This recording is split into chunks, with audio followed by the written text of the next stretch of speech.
Additional commissioner, সম্মানিত SP, সম্মানিত আমাদের বিভিন্ন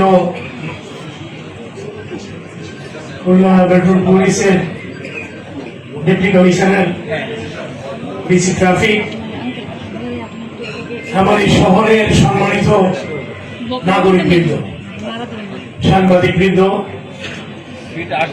খুলনা সিটি কর্পোরেশনের সম্মানিত কর্মকর্তাবৃন্দ,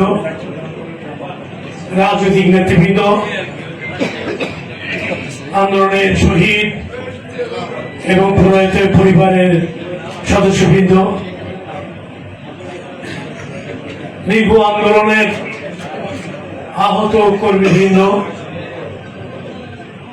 এবং বৈষম্য বিরোধী আন্দোলন এবং জুলাই যোদ্ধার সৈনিকেরা, মহৎ অনুষ্ঠানে আমি প্রথমেই স্মরণ করছি শহীদ প্রেসিডেন্ট জিয়াউর রহমানকে, যিনি আধুনিক বাংলাদেশের উপকারের দায়িত্ব পালন করেছেন। স্মরণ করছি আমাদের প্রিয় নেত্রী, বাংলাদেশের মানুষের কাছে সবচেয়ে বড় আবেগ, তিনবারের সাবেক প্রধানমন্ত্রী, আমাদের প্রিয় নেত্রী, যিনি আমাদের রাজনৈতিক কর্মী হিসাবে গড়ে তুলেছেন, প্রয়াত দেশ নেত্রী বেগম খালেদা জিয়াকে। স্মরণ করছি তার পুত্র প্রয়াত জনাব আমরা ফজলুর রহমান কপুকে। এবং আজকে এই দিনে স্মরণ করছি 16 বছরের গণতান্ত্রিক আন্দোলন যারা জীবন দিয়ে গণতান্ত্রিক ব্যবস্থাকে পুনঃপ্রতিষ্ঠা করেছে, সেই গণতান্ত্রিক আন্দোলনের শহীদ এবং জুলাইয়ের গণঅভ্যুত্থানের শহীদদের প্রতি আমাদের গভীর শ্রদ্ধা। গণপ্রজাতন্ত্রী বাংলাদেশ সরকারের মাননীয় প্রধানমন্ত্রী জনাব তারেক রহমান দেশের 6টি সিটি কর্পোরেশনের প্রশাসক নিয়োগদান করেছেন। আমাকে খুলনা সিটি কর্পোরেশনের প্রশাসক হিসাবে নিয়োগদান করেছেন। আমি মহান রব্বুল আলামিনের প্রতি আমাদের কৃতজ্ঞতা এবং তার প্রতি কৃপা এবং আমাদের মাননীয় প্রধানমন্ত্রীকে ধন্যবাদ জানাই আজকের দিনে। এর মধ্যে দিয়ে খুলনা মানুষের প্রত্যাশা পূরণ, একটি স্বচ্ছ জবাবদিহিতামূলক 100 বছরের ঐতিহ্যবাহী সিটি কর্পোরেশনকে শতভাগ সততা এবং নিষ্ঠার সাথে পরিচালনা করা এটি আমার মূল দায়িত্ব। খুলনা সিটি কর্পোরেশনের এলাকার সকল নাগরিকদের সম্মান মর্যাদা প্রদান এবং তাদের সমস্যা সমাধানে সবসময় কাজ করার, নিরলসভাবে কাজ করার এবং বাধাহীন ভাবে এই সিটি কর্পোরেশনের সকল মানুষকে সেবা দেওয়া, সার্বক্ষণিক সেবা দেওয়াই থাকবে আমার নেতৃত্বে সিটি কর্পোরেশনের সকল কর্মকর্তা কর্মচারীর দায়িত্ব।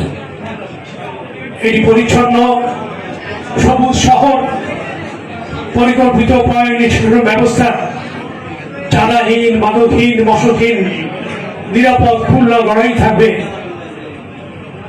আমাদের লক্ষ্য, যেটি মাননীয় প্রধানমন্ত্রী আমাদের নিয়োগকালে উনি বলেছেন। আমরা তার এই নির্দেশনা অনুযায়ী খুলনা মানুষের প্রত্যাশা পূরণের জন্য আমরা কাজ করব ইনশাআল্লাহ।